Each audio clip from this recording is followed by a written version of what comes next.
we're ready, I think.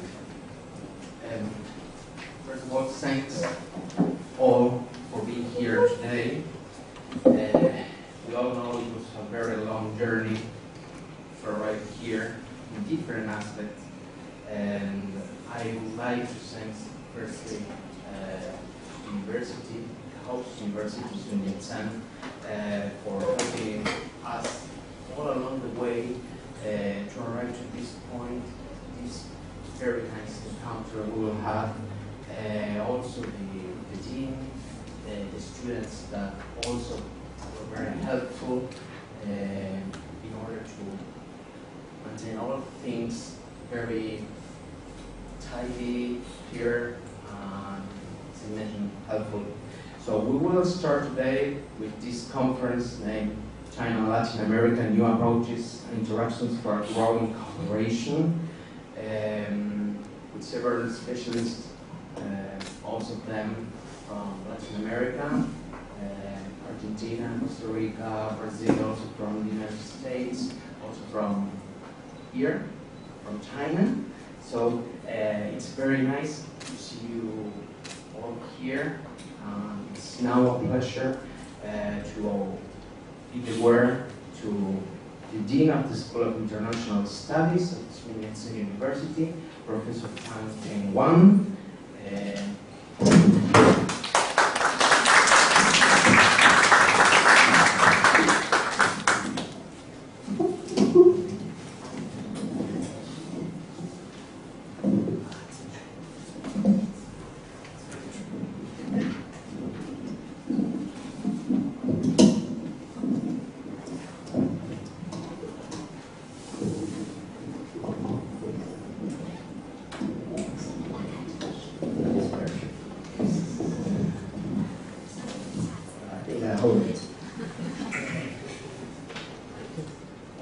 Dear participants, good morning.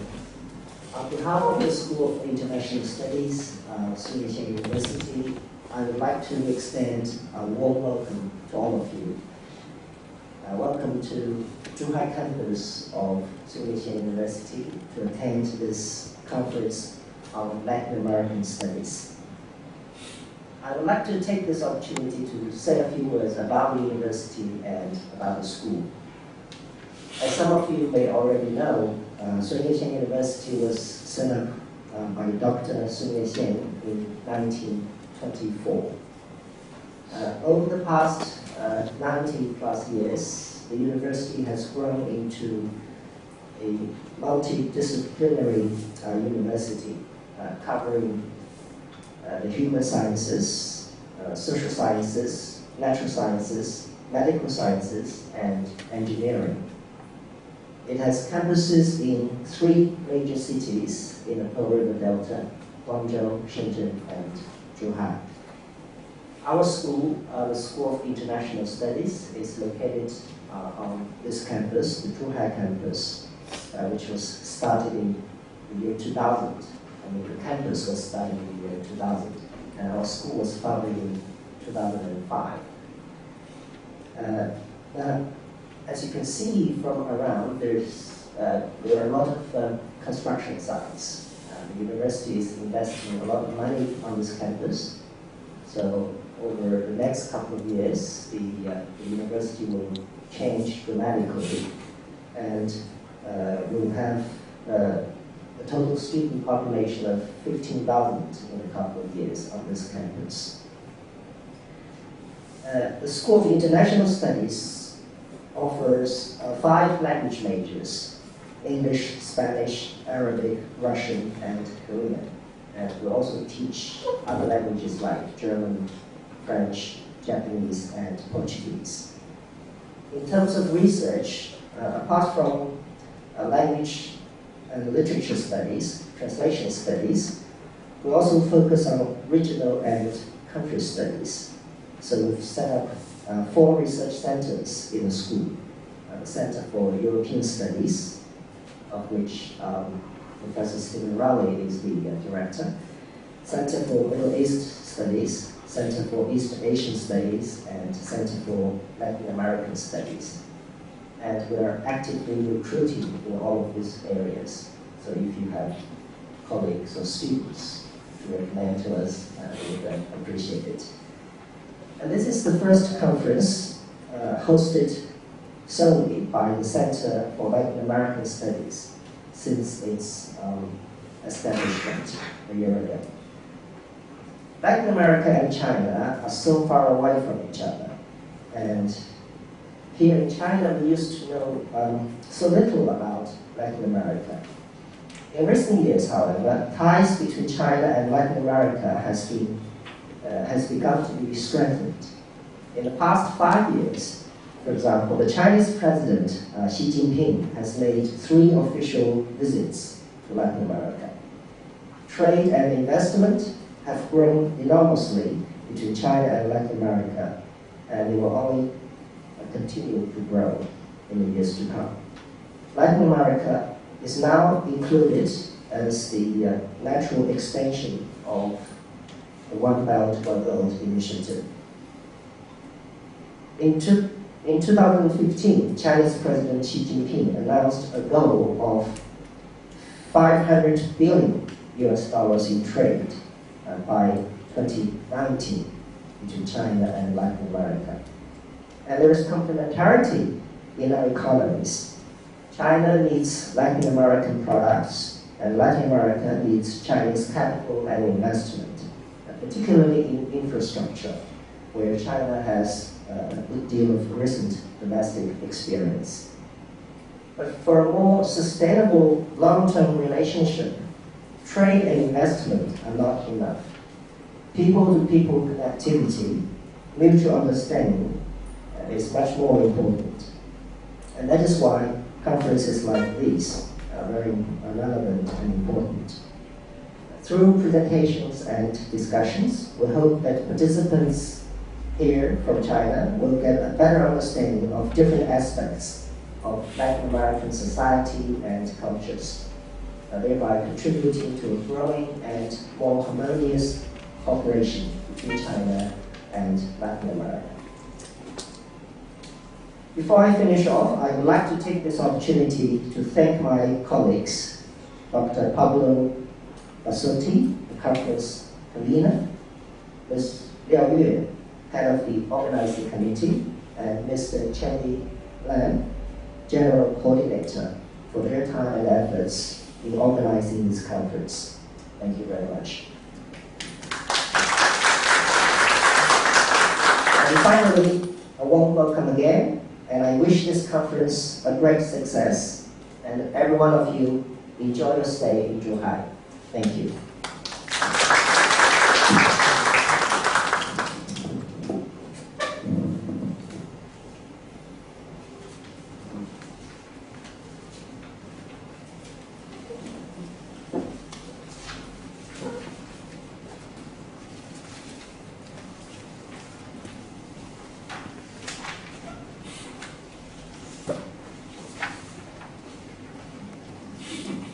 Well, after this warm welcome, we will start with the first panel, International Politics in the 21st Century. We will receive now Professor Peter Casarella from Notre Dame University, Whole and Parts, Continuities and Differences in the Pope Francis.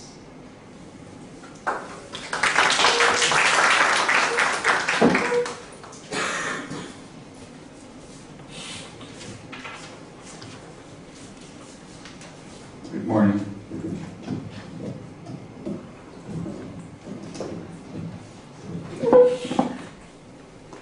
Pope Francis likes to talk about wholes and parts. One of his most recurrent metaphors regarding wholes and parts is that of the polyhedron.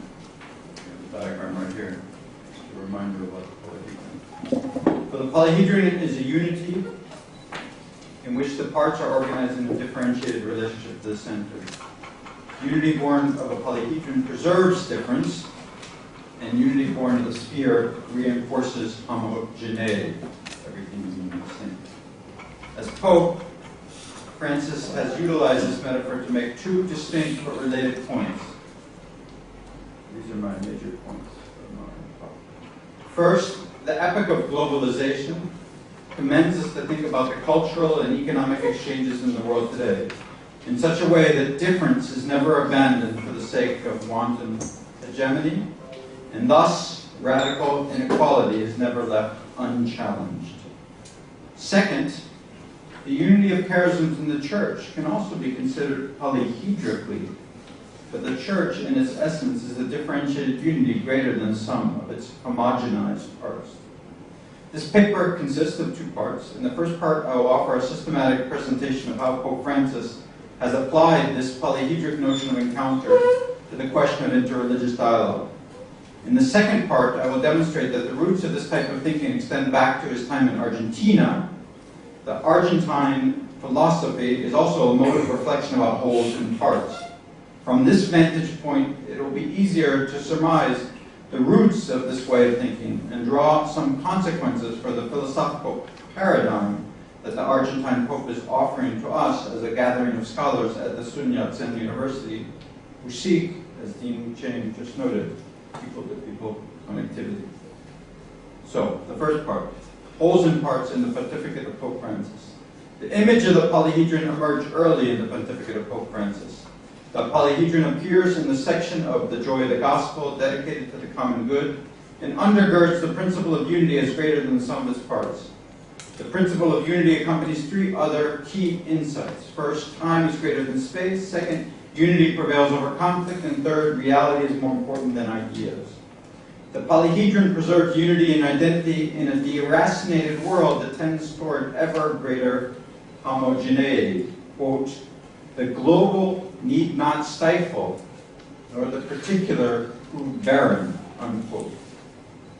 It is a mode of intercultural fruitfulness, and the polyhedron is fundamentally about how one's roots are not only preserved, but actually enhance the unity of the human family. Instead of merely tolerating different cultures and identities, the present task is to highlight difference for the sake of unity. In the specific case of polyhedric unity, Pope Francis accentuates the convergence of the pastoral and the political, the inclusion of the poor in their culture, and the search for a contribution from those people whose conduct may seem questionable on account of their errors.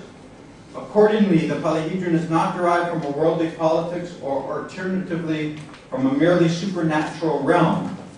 The polyhedron arises from a religious vision of reality and history that seeks greater inclusion of those at the margins and the promotion of the common good in the midst of real strife and individualizing fragmentation. What specifically does polyhedric unity contribute to interreligious encounters? Let's take into account first the importance of rootedness for Pope Francis. As the Pope who was taken to Rome by his own brother bishops from the ends of the earth, this is no surprise. Starting, however, with the question about Judaism, we see how he considers rootedness in this religious vision of the world. The affinity between Judaism and Christianity plays a key role in discovering the full implications of the polyhedron. If Judaism is no foreign religion to the new dispensation of the Christian covenant, then foreignness in general can be re-examined in the light of the irrevocable covenant that God has made with the Jewish people. This is the sense in which the role of Judaism within the polyhedric unity deserves a special mention. For the covenant with God is not only more ancient than Christian unity, but also irreducibly particular and a goad in its counter-witness to idolatry, to a wider unity based upon God's action in human history. Jews, in their faithfulness to this special bond between God and his people, disclose a way for all peoples to be more inclusive of the stranger. Jews can be seen as an inherently polyhedric people. The terrible persecution of Jews by Christians in all ages thus destroys the very novelty of a polyhedron, since it smacks of a totalizing, spherical understanding of the Christian task of evangelization. Pope Francis highlights interreligious counters that are, in the first instance, an openness to the other, a sharing of the joys and sorrows of everyday life. Such openness never involves letting go of one's most basic convictions. The love for the truth is met in discovering how the other deals with the basic questions of human existence.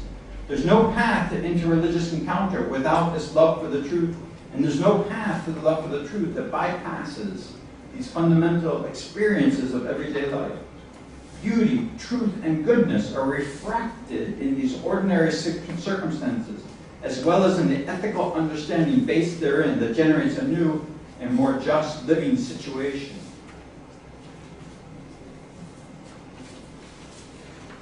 Pope Francis has invoked the polyhedron in many diverse contexts to accentuate intercultural encounters.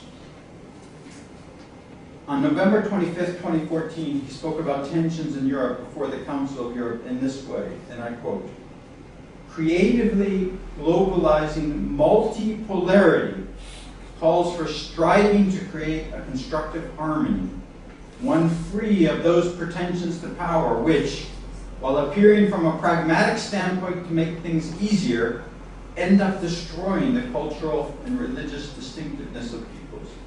To speak of European multipolarity is to speak of peoples which are born, grow, and look to the future.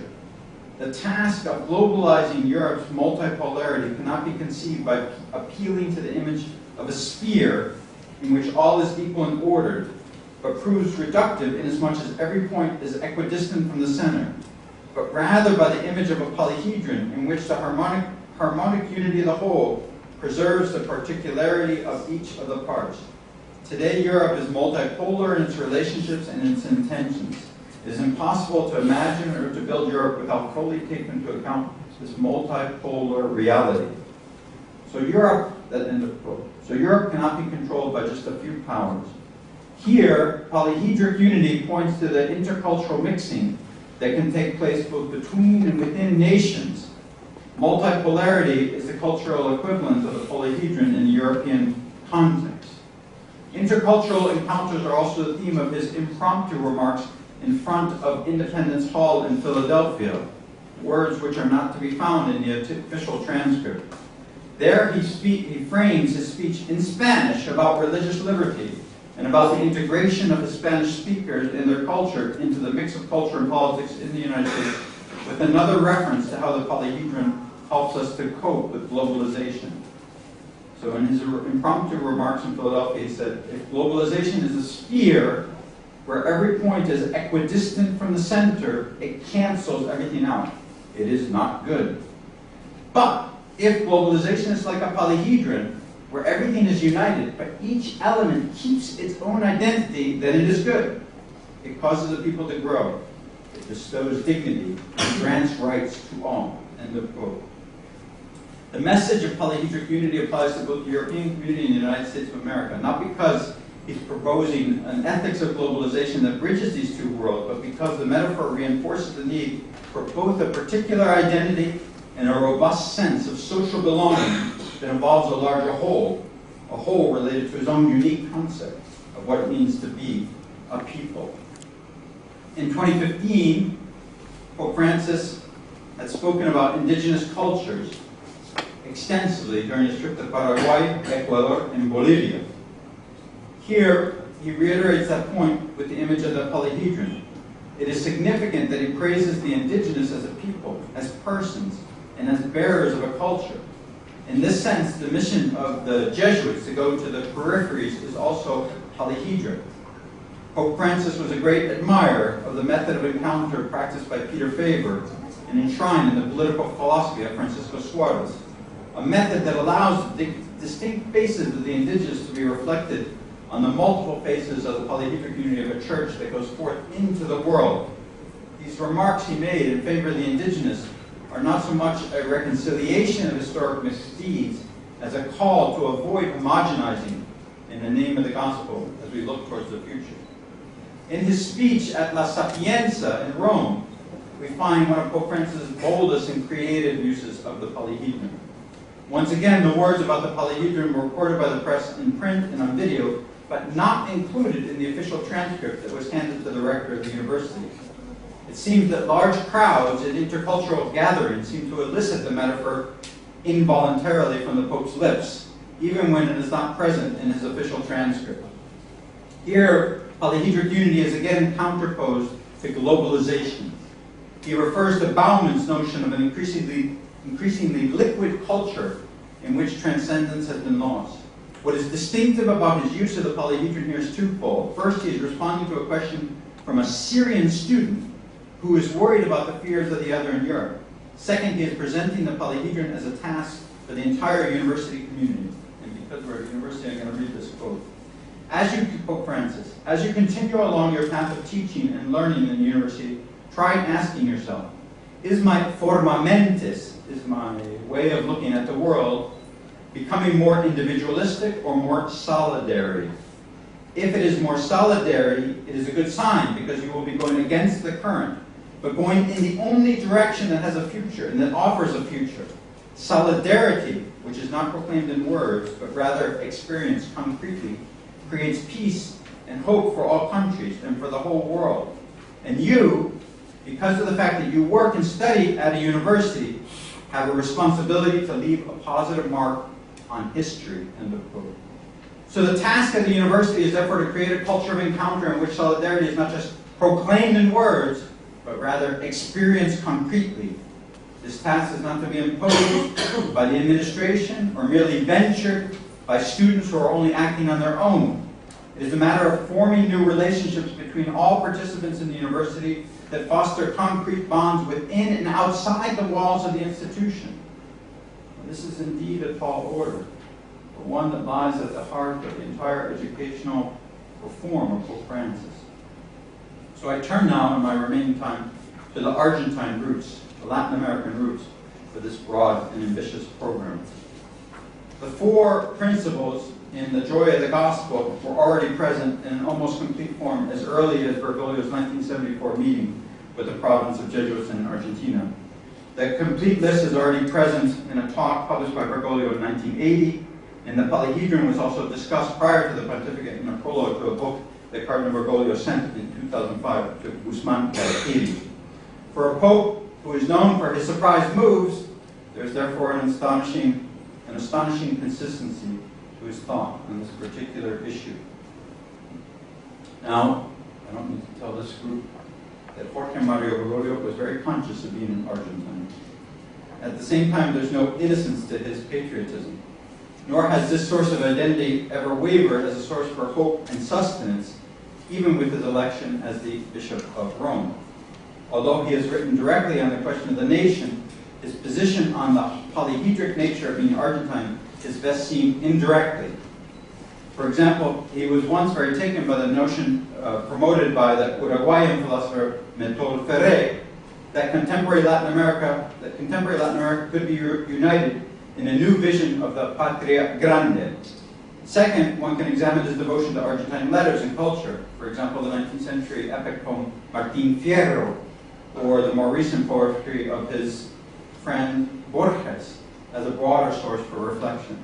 I will consider here a different and less well-known reference point, namely Cardinal Bergoglio's preface to a new Argentine commentary on the introduction to Hegel's Phenomenology of Spirit. But before that, let me just make a comment about what he takes from this particular Argentine source. For Bergoglio, a people is itself an aggregate made up of wholes and parts, and the whole people is greater than its individual parts. There is a sense of being a people that is not reducible to any one of its particular elements. The family of Jorge Mario Bergoglio came to Argentina as immigrants from the Piedmontese region of Italy. They participated in a process of integration into Argentine peoplehood that coincided in part with the rise of a version of Peronism, a multivalent political movement whose origins of Bergoglio's youth were unmistakably allied to the well-being of the working class, to that of the well-being of immigrant Catholics, and especially to their trade unions. The feeling of a sense of belonging to a particular people is also mentioned in the Joy of the Gospel and plays a significant role in Bergoglio's understanding of wholes and parts. How does Bergoglio, Pope Francis, use the word people? The word has caused a lot of confusion, especially among those who do not speak Spanish or know its local context. Bergoglio has been accused of populism, but he's not using the word people in the European sense. Likewise, the Spanish word pueblo has a rich set of connotations in Spanish that are not evident in the English word people. Some political analysts in Latin America use the word pueblo to refer to the masses or even to a specific rung of a social ladder. Bergoglio is very aware of this connotation and takes great pains not to limit his usage to this particular meaning. One commentator distinguishes between the term people and the term masses in the Bergoglian vocabulary. The very idea of a theology of the people is not intended to imbue a static group with privileges that they do not already have in their possession. People, on the contrary, assumes a collective capable of generating its own historical processes. The poor in the theology of the people are protagonists with their own unique wisdom, culture, and social agenda. They are also called upon to be self-critical of their shortcomings, open to the insights of others, and forgers of a destiny that serves the common good of all classes and bearers of wisdom and culture in a society. The larger story of how figures like Lucio Herra, Rafael Tello, and Metol Ferrer galvanized Bergoglio's commitment to an Argentine theology of the people, particularly in the run-up to the Latin American Episcopal General Conference at Puebla, has been told elsewhere. This story synthesizes a political tradition of thinking about the people with a love for popular piety. In Metol Ferrer, for example, Bergoglio found a fellow traveler who shared his deep trust in the sense of faith and common wisdom among the faithful people of God. In fact, the universality of this vision taken from the southern cone of all of Latin America cannot be ignored. In the 1970s and 80s, Bergoglio and Ferrer both seemed to think that there was a confluence of a Catholic resurgence with the call of Paul VI and John Paul II for a new evangelization. These theologians from the southern cone appeared too nationalist to the other liberation theologians in Latin America, and the other liberations appeared too abstract to the theologians of the people from the southern cone. In this reading of the signs of the times, the countries of the southern cone had a very special role to play. And in fact, their sometimes despised theology of the people began at this time to have an impact on the agenda of CELAM, the Latin American Episcopal Conference. Bergoglio once offered a simple synthesis of this vision in what was originally an impromptu remark made to an Argentine rabbi. He said, "One issue that typifies our history is the capacity for mestizaje, blending together a unity and diversity, that we witness in Argentina. This shows a certain degree of universality and a respect for the identity of the other. I believe that in Latin America, especially in Argentina, along with Uruguay, the south of Brazil, and part of Chile, mestizaje in the good and rich sense of the term became recognizable. I like to see where the encounter of cultures as opposed to fusion prevail.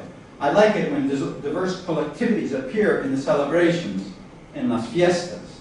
For this reason, the government agreed to the organization of a bicentennial, making room for all the collectivities and showing off our multifacetedness."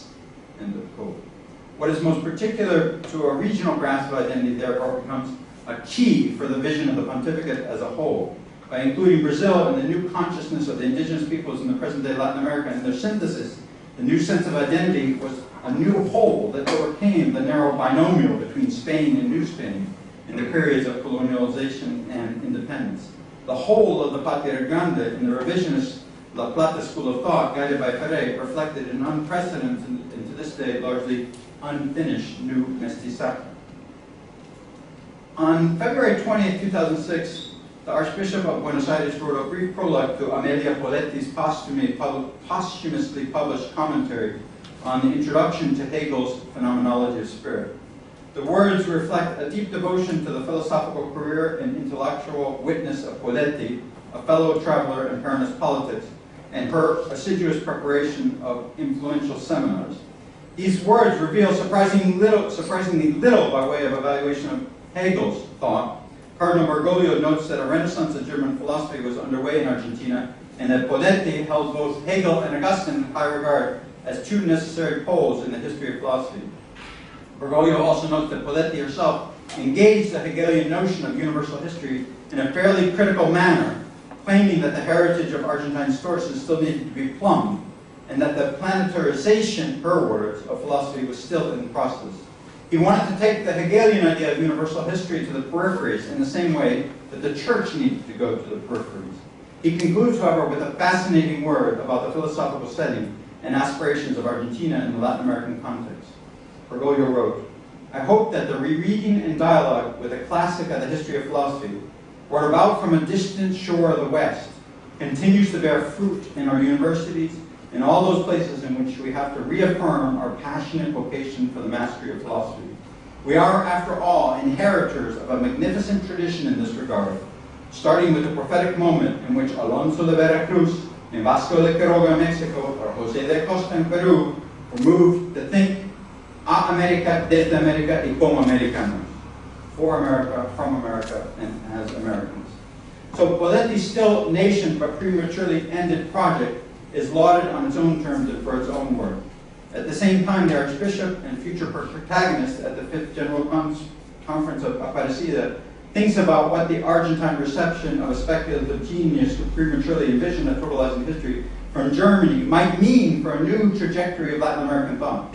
This quote-unquote Americanizing of the flawed Hegelian project of universal history thus spurs a culture of encounter in which Latin Americans can reclaim their own view of universal history. Well, I have more here, but I'm going to skip over and just go straight to the end. I have more about Gardini and about Gaston Tessard and about the Jesuit groups.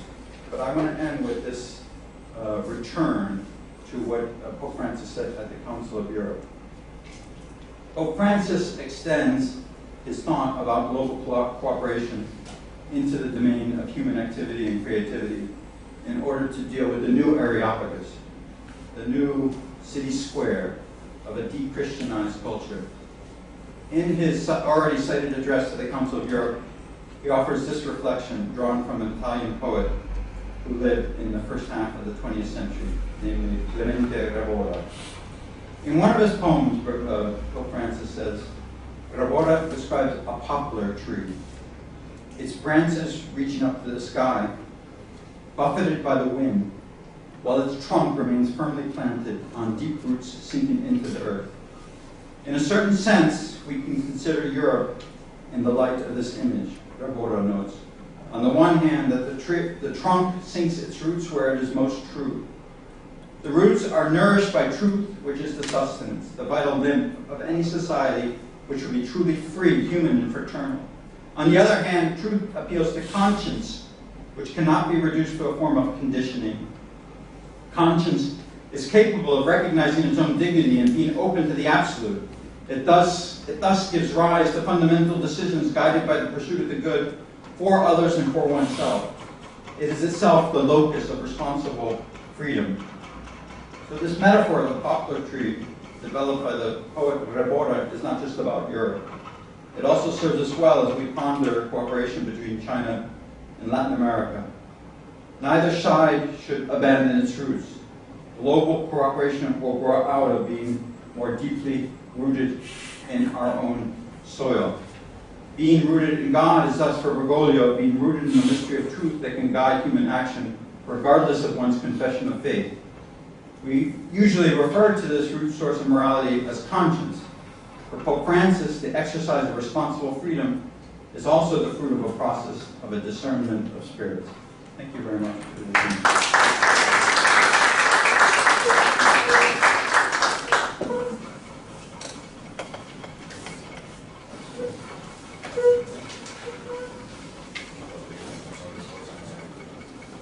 Thank you very much, Professor Casarella, for this great speech. And now the second one, Idolatry and Secularization, from Professor William Cavanaugh from DePaul University, United States.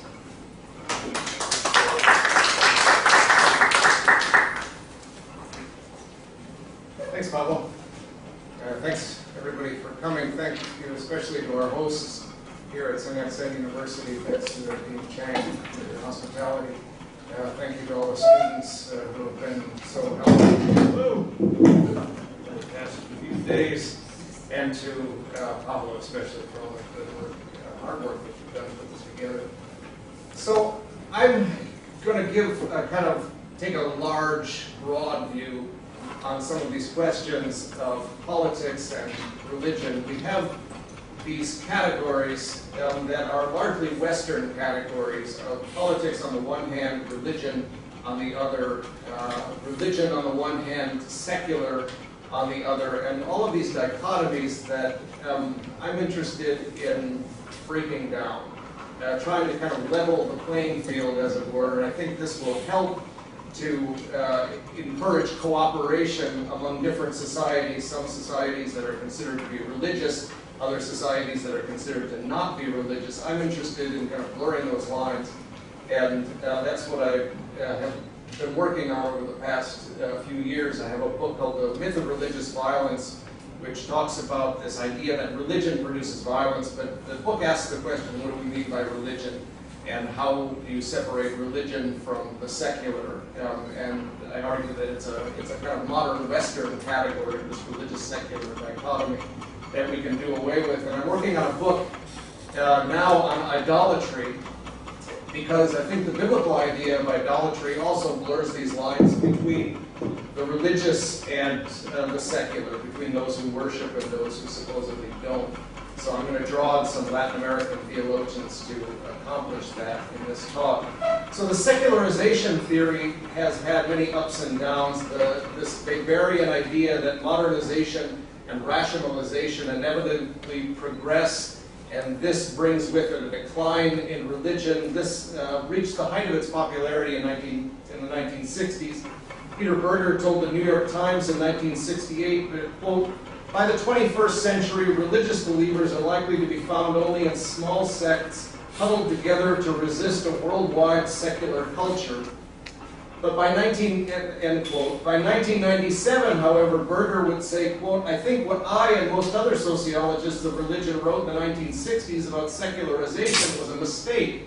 Most of the world today is certainly not secular. It's very religious. The one exception to this is Western Europe," end quote. And so we went from hearing about the inevitability of secularization to hearing about the resurgence of religion, and the global South, we're told by Philip Jenkins and others, was resolutely religious, and which was the rule and not the exception. More recently, however, we've been hearing about the upsurge of secularization in Latin America. The big story used to be about the conversion of Catholics to Protestantism. The big story now is the increase in the number of Latin Americans who say that they have no religious affiliation at all. As early as 2003, Cardinal Francisco Javier Errázuriz, the Archbishop of Santiago, said, quote, "The challenge to Chile's Catholicism is not posed by evangelicals, as it was believed until quite recently, but a fast process of secularization occurring mainly in the cities. Lapsed Catholics in Chile have become agnostics or non-believers rather than evangelicals," end quote. And 10 years later, in 2013, Philip Jenkins published an article entitled "A Secular Latin America?" Already near the height of the secularization theorists, however, some Latin American theologians were contending that Jenkins's question is the wrong one to ask. According to some liberation theologians, the important question is not whether or not one believes in God, but rather which God one believes in. So the main problem is not atheism, but idolatry. In fact, it has often been the atheists, typically Marxists, that have helped to expose the false gods that are the object of so much worship in Latin America and the rest of the world. And that was the contention of a group of scholars gathered around the Departamento Ecumenico de Investigaciones in San Jose, Costa Rica, who published a collection of essays in 1980 with the title La lucha de los dioses, los ídolos de la opresión y la búsqueda del Dios liberador. Or in other words, the struggle of the gods, the idols of oppression, and the search for a liberating God. Their argument that capitalism has its own unacknowledged gods that produce a perverse obedience and devotion has the potential to change the conversation around secularization, because the idea of idolatry is a direct challenge to Max Weber's notion that capitalism is one of the rationalizing acids of modernity that lead inexorably toward the fading of religion and the advance of secularization and the disenchantment of the world. There are, of course, undeniable shifts in what people believe and how they believe it and how they practice their faith, but the critique of idolatry indicates that those shifts might not be properly described as secularization or disenchantment. It might be instead that the holy has migrated from one locus to another.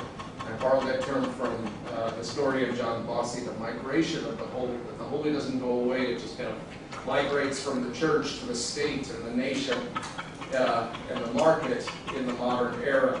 So I'm going to talk about what Weber says about secularization and show that he himself recognized a certain struggle amongst the gods in modernity, and then I want to discuss this Latin American critique of idolatry. So although Max Weber only makes a cameo appearance in one of the essays in this volume, La Lucha de los Dioses.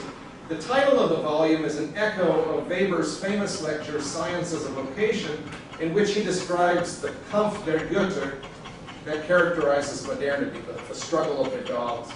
The idea that modernity is typified by a struggle of the gods doesn't fit what we usually think of when we think of Weber, right? When we think of Weber, we usually think the secularization thesis, iron cage of rationality, pushing religion to the margins. Weber is known for his characterization of the modern world as disenchanted, and Zauberung is the German word, a diminishment of Zauber, which is magic. We used to have a world of ghosts and demons and spirits and gods and saints, and now we've been reduced to a realm of natural causation, depersonalized, calculating rationality. Rationalization, as Weber makes clear, refers not so much to an increase in knowledge as to an increase in the belief in knowledge. So he says a Hottentot knows more about his tools than we do when driving our cars. We don't have any idea how a car works. But he says, quote, the knowledge or belief that if one wished to learn it, they could. Hence, it means that principally there are no mysterious, incalculable forces that come into play, but rather one can, in principle, master all things by calculation. This means that the world is disenchanted. One need no longer have recourse to magical means in order to master or implore the spirits, as did the savage for whom such mysterious powers existed, end quote. So religion doesn't disappear in this disenchanted world, but it's pushed, according to Weber, shifted to the realm of the irrational. The rationalization of modernity has not solved all our problems, however, for according to Weber, quote, science is meaningless because it gives no answer to our question, the only question that is important for us, what shall we do and how shall we live? And, end quote. The question of meaning or value or ultimate stance towards life, the only important question, is pushed into the realm of sheer irrational choice, and not just by science, but by capitalism. He thought that science and capitalism together were the two main forces for disenchantment. So, quote, he says that the question of meaning or value, the only important question, is pushed into the realm of sheer irrational choice. Quote, this proposition which I present here always takes its point of departure from the one fundamental fact that so long as life remains immanent and interpreted in its own terms, it knows only of an unceasing struggle of these gods with one another. Or speaking directly, the ultimately possible attitudes towards life are irreconcilable, and hence their struggle can never be brought to a final conclusion. It is thus necessary to make a decisive choice, end quote. So the absolute divorce between fact and value for Weber means the various value spheres in the world stand in irreconcilable conflict with each other, and the result, Weber says, is polytheism. He thinks we live in a polytheistic world. Quote, we live as did the ancients when their world was not yet disenchanted of its gods and demons, only we live in a different sense.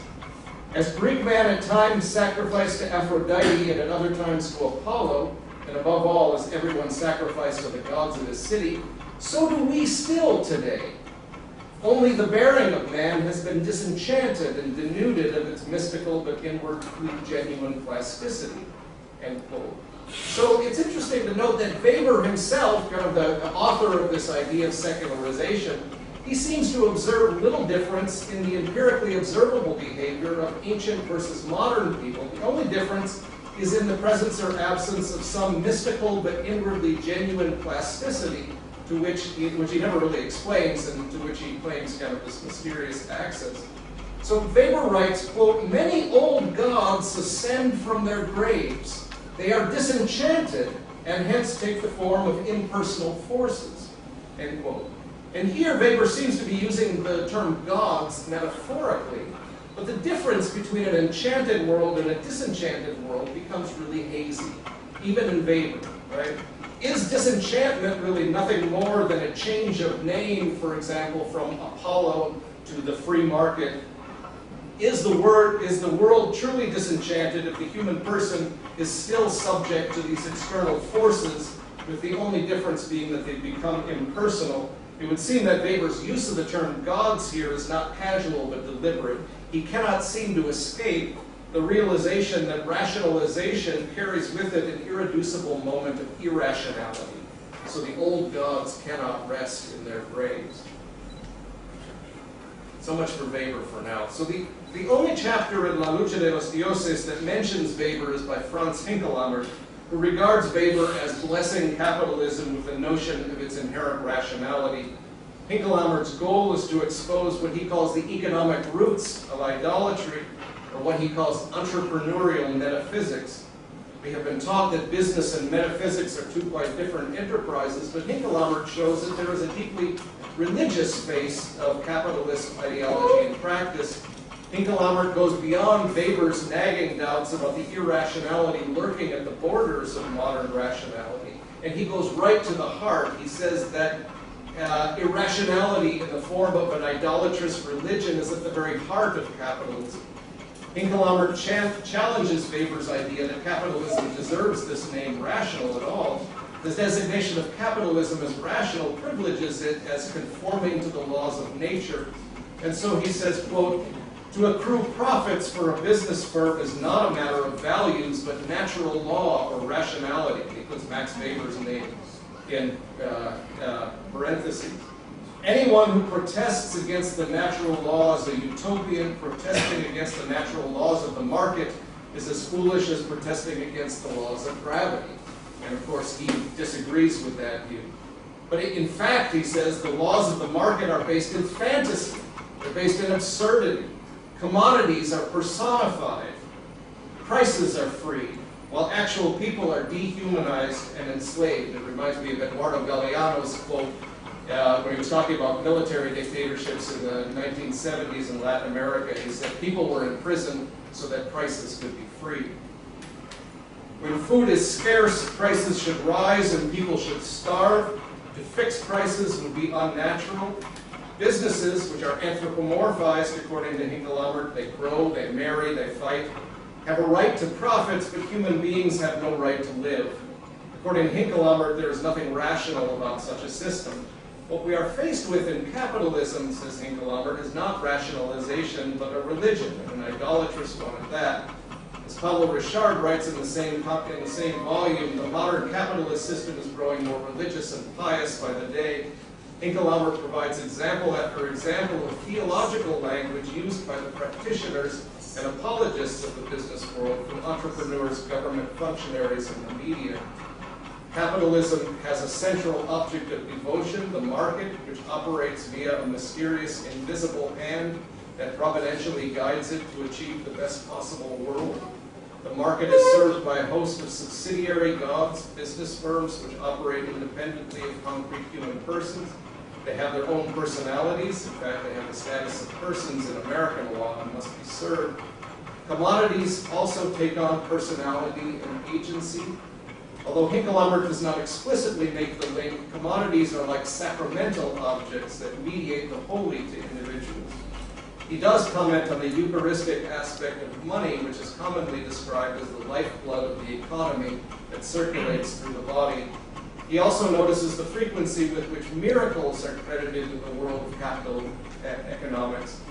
He comments that, quote, "The economic miracle is a secularization of the religious heaven, which is opposed by the hell of chaos," end quote. So the market brings heaven to earth, or at least promises to do so. There is a reign of justice and benefits for all that is always about to, but never actually does, arrive as the direct result of the freeing of prices and the search for profits. So most apologists for capitalism would dismiss such theological language as merely metaphorical, but Hinkelhammer is especially interested not in what people say they believe, but in how they actually behave. Hinkelhammer concentrates on entrepreneurs and other analysis. We could do another analysis on consumer behavior. But according to Hinkelhammer, entrepreneurs exhibit a range of behaviors that constitute a type of ascesis. And this recalls Weber's diagnosis in the Protestant Ethic. The contemporary entrepreneur is humble and obedient to the God of the market. the entrepreneur's own personal morality is subjugated to the discipline of the market, even if the entrepreneur wanted to raise wages, for example, he or she could not, unless it were necessary to attract workers. If the market did not require higher wages, the market would punish the offending firm with higher prices and lower profits. So there are, Hinkelamer argues, sins against the market that require repentance and amends. Quote, even if they are not churchgoers, entrepreneurs are deeply religious persons who preach to the entire world the good news of subjugation to the anonymous machinery of the markets, wherein a supreme being issues them challenges. End quote. Hinkelamer draws on Karl Marx's analysis of commodity fetishism. According to Marx, when commodities are made for use, there's nothing mysterious about them. But when they enter the market and become exchange values, they take on all kinds of mystical qualities, quote, abounding in metaphysical subtleties and theological niceties, as Marx famously wrote. Marx referred to capitalism as, quote, the religion of everyday life, end quote, based on its fetishism of commodities, and Marx often used biblical language of idolatry in conjunction with it, Moloch, Mammon, the golden calf, and so on. For Marx, such language appears to be metaphorical, but Hinkelamer sees a confluence between Marxist analysis of fetishism and the biblical critique of idolatry. For Hinkelamer, idolatry is, quote, the subjugation of the human being and of human life to a product of human